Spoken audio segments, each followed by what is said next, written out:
Everyone, welcome to एवी एडुकैम। मैं हूं आकृति बंसल। अगर आप क्लास 10th के स्टूडेंट हो या स्कूल एग्जाम्स की प्रिपरेशन कर रहे हो या फाउंडेशन बना रहे हो तो ये चैनल सिर्फ और सिर्फ आपके लिए है। यहाँ हम एनसीईआरटी को लाइन बाय लाइन पढ़ेंगे। सिर्फ रीडिंग नहीं, हर लाइन का मतलब, हर डिफिकल्ट वर्ड, हर कॉन्सेप्ट रियल लाइफ एग्जाम्पल्स के साथ।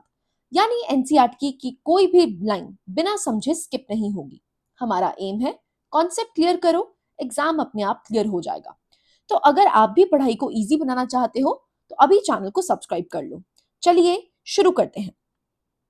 आज का चैप्टर है केमिकल रिएक्शंस एंड इक्वेशंस। और बिलीव करो, ये चैप्टर सिर्फ केमिस्ट्री का नहीं, ये चैप्टर हर दिन हमारी लाइफ में चल रहा होता है। सुबह उठते ही रात को सोने तक हम हजारों केमिकल रिएक्शंस देखते हैं, लेकिन प्रॉब्लम क्या है, हम उन्हें नोटिस ही नहीं करते। आज से हम दुनिया को एक साइंटिस्ट की तरह देखना शुरू करेंगे। अब आसपास अपने चीजें होती हुई ऑब्जर्व करो। जैसे कि मिल्क जो है वो सावर टर्न कर जाता है, आयरन रस्ट हो जाती है, ग्रेप्स की वाइन बन जाती है और फूड भी कुक हो जाता है। अब एक छोटा सा क्वेश्चन, इन सब में कॉमन क्या है? मिल्क खट्टा हो जाता है, आयरन पर रस्ट आ जाता है, ग्रेप से वाइन बन जाती है, फूड कुक होता है और हम डाइजेस्ट कर लेते हैं, और हम सांस ले रहे हैं। ये सब अलग अलग प्रोसेसेस लग रहे हैं, पर इनमें एक सीक्रेट कॉमन है, और वही सीक्रेट है केमिकल रिएक्शन। अब देखते हैं कैसे। चलिए एक एक एग्जाम्पल समझते हैं। मिल्क फ्रेश था, कुछ घंटों बाद कर्ड बन गया। अब क्या उसे दोबारा मिल्क बना सकते हो? बिल्कुल नहीं। आयरन पहले शाइनी था, अब रस्ट लग गया है। क्या पॉलिश करके ओरिजिनल आयरन वापस आ जाएगा? बिल्कुल नहीं। फूड कुक हुआ, रॉ वेजिटेबल्स थी, अब कुक्ड फूड बन गया। ओरिजिनल वेजिटेबल्स वापस ला सकते हो? इम्पॉसिबल। मतलब हर जगह एक नई चीज बन गई है। अब एनसीईआरटी की डेफिनेशन को सिंपल लैंग्वेज में समझते हैं। केमिकल रिएक्शन का मतलब होता है जब एक से ज्यादा सब्सटेंसेस मिलकर एक कंप्लीटली नया सब्सटेंस बना देते हैं, जिसके प्रॉपर्टीज पहले वाले सब्सटेंसेस से बिल्कुल डिफरेंट होती हैं। जैसे मिल्क पहले व्हाइट था, लेकिन कर्ड बन गया। टेस्ट अलग, स्मेल अलग, टेक्सचर अलग, तो नया सब्सटेंस बन गया। इसी को बोलते हैं केमिकल रिएक्शन। यहाँ पर जो रिएक्शंस हैं वो इरिवर्सिबल होते हैं। इरिवर्सिबल का मतलब क्या है? जब आप उसको वापस नहीं ला सकते, और यहाँ पर एक नया सब्सटेंस बन चुका है।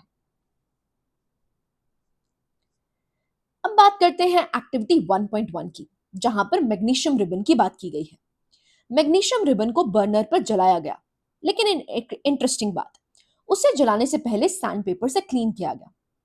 क्वेश्चन है क्लीन क्यों किया? ये बहुत इंपॉर्टेंट है, अभी थोड़ी देर में समझते हैं। अब देखते हैं ऑब्जर्वेशन। जैसे ही मैग्नीशियम को बर्न किया गया, एक बहुत ब्राइट व्हाइट लाइट निकली और एंड में एक व्हाइट पाउडर बचा। ये क्या ये वही मैग्नीशियम है? बिल्कुल नहीं, ये एक नई चीज है। इसका नाम है मैग्नीशियम ऑक्साइड, यानी magnesium plus oxygen gives magnesium oxide. अब इस रिएक्शन को अच्छे से समझते हैं, क्योंकि यहां पर रिएक्शन याद करना उतना ही इंपॉर्टेंट है जितना कॉन्सेप्ट।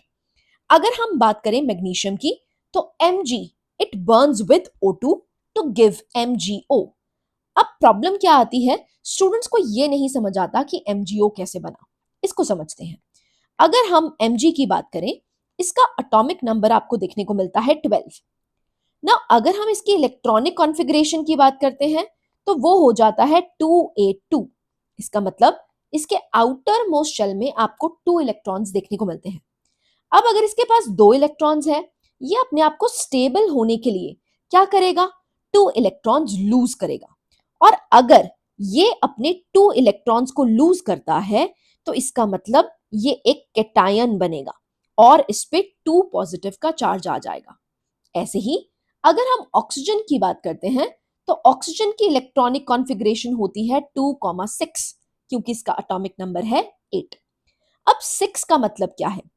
इसको भी स्टेबल होने के लिए 2 इलेक्ट्रॉन्स लेने पड़ेंगे। अगर लेने पड़ेंगे तो ऑक्सीजन पे चार्ज कैसा आ जाएगा? 2 नेगेटिव। अब यहां पर करते हैं मर्जिंग, Mg2 पॉजिटिव और O2 नेगेटिव। कंपाउंड फॉर्मेशन कैसे होती है? 2 पॉजिटिव O के पैर में, 2 नेगेटिव Mg के पैर में। बट यहां पर 2 पॉजिटिव और 2 नेगेटिव दोनों सेम है, इसीलिए कट जाते हैं और आपके पास क्या रह जाता है, MgO। आई होप आपको समझ आया होगा कि MgO क्यों बना, क्योंकि Mg2 पॉजिटिव और O2 नेगेटिव मिलके MgO बनाते हैं, राइट। अब क्वेश्चन आता है कि हमने मैग्नीशियम रिबन को क्लीन क्यों किया था। ये सबसे इंपॉर्टेंट क्वेश्चन है। सैंड पेपर से क्लीन क्यों किया गया? सोचो, अगर तुम्हारी मोबाइल स्क्रीन पर थिक प्लास्टिक कवर लगा हो तो क्या टच कर पाओगे उसको? वैसे ही मैग्नीशियम के ऊपर हवा में रहने की वजह से एक लेयर बन जाती है। ये लेयर है मैग्नीशियम ऑक्साइड। ये ऑक्सीजन को अंदर जाने नहीं देती, इसलिए पहले लेयर हटाई जाती है, फिर मैग्नीशियम इजीली बर्न हुआ। लेयर हटाई, रिएक्शन बढ़ाई। मेमोरी लाइन है ये आपके लिए, जो कि आपके पेपर पॉइंट ऑफ व्यू से काफी ज्यादा इंपॉर्टेंट है।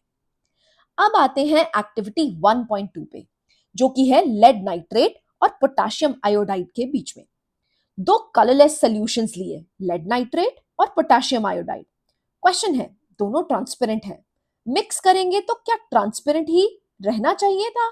लेकिन ऐसा नहीं होता। जैसे ही मिक्स किया, एक ब्राइट येलो सॉलिड बन गया, यानी कुछ नया बन गया।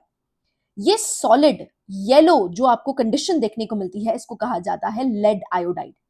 एग्जाम में इसे येलो प्रेसिपिटेट भी बोलते हैं। प्रेसिपिटेट का मतलब क्या होता है? जो सॉलिड सॉल्यूशन के अंदर बन जाए उसे हम प्रेसिपिटेट कहते हैं। इजी एग्जांपल में समझो, अगर चाय में चीनी डालने के बाद नीचे कुछ जमा रहे, वैसे ही सॉल्यूशन में सॉलिड बन जाए, उसे बोलते हैं प्रेसिपिटेट। तो याद रखना, लेड आयोडाइड मतलब येलो कलर। अब इसकी रिएक्शन देखते हैं। रिएक्शन में भी अगेन आपको क्या याद रखना है, जब हम लेड नाइट्रेट की बात करते हैं तो ये कैसे फॉर्म होता है। अगेन सेम कॉन्सेप्ट आपको देखने को मिलेगा। Pb होता है 2 पॉजिटिव और NO3 होता है नेगेटिव। जब ये कंबाइन करते हैं, NO3 के पैर में 2 आ जाएगा और जो NO3 नेगेटिव का है, -1 आपके Pb पे आ जाएगा। अब 1 लिखते नहीं है, इसीलिए बन जाता है PbNO3 whole twice. I hope ये आपको समझ आया होगा। ऐसे ही पोटेशियम आयोडाइड, पोटेशियम होता है K पॉजिटिव और आयोडाइड होता है I नेगेटिव। अब 1 पॉजिटिव 1 नेगेटिव है तो कट जाएगा, क्या बन जाएगा, Ki। अब जब ये कंबाइन करते हैं तो यहां पर आपको एक रिएक्शन देखने को मिलता है और ये जो येलो सॉलिड बनता है, इसी को कहा जाता है लेड आयोडाइड। अब लेड आयोडाइड कैसे बना? जैसा कि हमें पता है Pb2 पॉजिटिव होता है और I नेगेटिव होता है, तो जब इसको कंबाइन करोगे, I के पैर में 2 आ जाएगा और Pb के पैर में 1। लेकिन जो 1 है वो हम लिखते नहीं है, इसीलिए बन जाता है PbI2। अब KNO3 कैसे बना? K होता है पॉजिटिव और NO3 होता है नेगेटिव। पॉजिटिव नेगेटिव कट गया तो आपके पास क्या बचा, KNO3। आई होप आपको रिएक्शन याद रखने में अब डिफिकल्टी नहीं आएगी। अब बात करते हैं एक्टिविटी 1.3 की, जो आपकी एनसीईआरटी में दी गई है। अब जिंक को एसिड के साथ रिएक्ट करते हैं। जैसे ही रिएक्ट हुआ, बहुत सारे बबल्स आए। ये बबल्स किस चीज के हैं? ये हैं हाइड्रोजन गैस। और टेस्ट ट्यूब गर्म भी हो गई, मतलब रिएक्शन के टाइम हीट भी रिलीज हुई। बिल्कुल वैसे ही जैसे कोल्ड ड्रिंक खोलते ही बबल्स निकलते हैं। अब इसकी केमिकल रिएक्शन याद रखते हैं। केमिकल रिएक्शन आपको देखने को मिलता है, that is Zn plus HCl। अब Zn की बात करते हैं तो Zn होता है 2 पॉजिटिव और Cl होता है नेगेटिव। इसीलिए जब इसको कंबाइन करते हैं तो ये बन जाता है ZnCl2 और यहां पर आपको एक हाइड्रोजन गैस लिबरेट करती हुई दिखती है। अब ऐसे ही अगर हम जिंक को दूसरे acid which is sulphuric acid के साथ यहां पर बनाते हैं तो बनता है जिंक सल्फेट। अब जिंक सल्फेट कैसे बनेगा? Zn2 पॉजिटिव और SO4 2 negative. 2 positive 2 negative cut जाएंगे और आपके पास क्या रह जाएगा, ZnSO4H2। सो यहां पर हम कंक्लूड करते हैं कि एसिड चेंज हुआ, सॉल्ट भी चेंज हो गया। अब अगर हम यहां पर कंक्लूजन देखना चाहें तो सबसे इंपॉर्टेंट एग्जाम का क्वेश्चन बनता है कि केमिकल रिएक्शन हुई कैसे पता चलता है। बस ये 4 साइंस याद रखो, या तो स्टेट चेंज हो जाए, या कलर चेंज हो जाए, या गैस निकले, या फिर टेम्परेचर चेंज हो जाए। अगर इनमें से कोई भी साइन दिखे तो चांसेस बहुत हाई हैं कि केमिकल रिएक्शन हुई है। तो यहां पर एक मेमोरी ट्रिक भी याद रख सकते हैं, SGCT। सो S स्टेट चेंज करना, G गैस लिबरेट हुई है, C या तो कलर चेंज हुआ है, और T से टेम्परेचर चेंज हुआ है। सो यहां से क्वेश्चन बहुत ज्यादा इंपॉर्टेंट है। आपसे क्वेश्चन 2 मार्कर पूछा जा सकता है कि कैसे आपको पता चलेगा कि केमिकल रिएक्शन हुई है। बट याद रखिए, जब भी आप यहां पर चेंज इन स्टेट लिख रहे हैं तो एज अ एग्जाम्पल आपको कोई रिएक्शन जरूर लिखनी है। ऐसे ही चेंज इन कलर, जैसे कि हम पढ़ के आए येलो प्रेसिपिटेट की बात, तो यहां पर रिएक्शन लिखना बहुत इंपॉर्टेंट हो जाता है। चाहे एग्जामिनेशन में पूछा हो चाहे ना पूछा हो, लेकिन आपको यहां पर जरूर रिएक्शन लिखना ही लिखना है।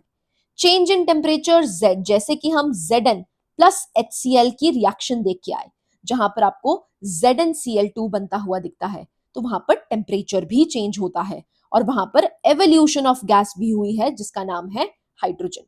एंड वेरी इंपॉर्टेंट, अगर हम हाइड्रोजन गैस की बात करते हैं, इसकी प्रेजेंस कैसे चेक करते हैं? क्योंकि हाइड्रोजन एक ओडरलेस और ट्रांसपेरेंट गैस है, हमें पता नहीं चलता कि ये हाइड्रोजन है। तो इसको पता कैसे लगाया जाता है? आप एक मैचस्टिक बर्न कीजिए। अगर आप मैचस्टिक में पॉप का साउंड आपको देखने को मिलता है, एक छोटा सा पटाखा बजता है, तो उस पॉप साउंड से पता चलता है कि वो गैस कौन सी है, हाइड्रोजन गैस है। सो आज हमने एनसीईआरटी की शुरुआती कुछ पेजेस ही पढ़े हैं और देखा कि केमिस्ट्री कितनी इंटरेस्टिंग हो सकती है जब कॉन्सेप्ट्स क्लियर हो। अगर आपको ये स्टाइल पसंद आया हो, लाइक जरूर कीजिए, अपने फ्रेंड्स के साथ शेयर कीजिए और एवीए एडू कैंप को सब्सक्राइब कर लीजिए, क्योंकि हम एनसीईआरटी की हर लाइन को इसी तरह सिंपल लैंग्वेज और रियल लाइफ एग्जांपल्स के साथ कवर करने वाले हैं। मिलते हैं नेक्स्ट वीडियो में। Thank you.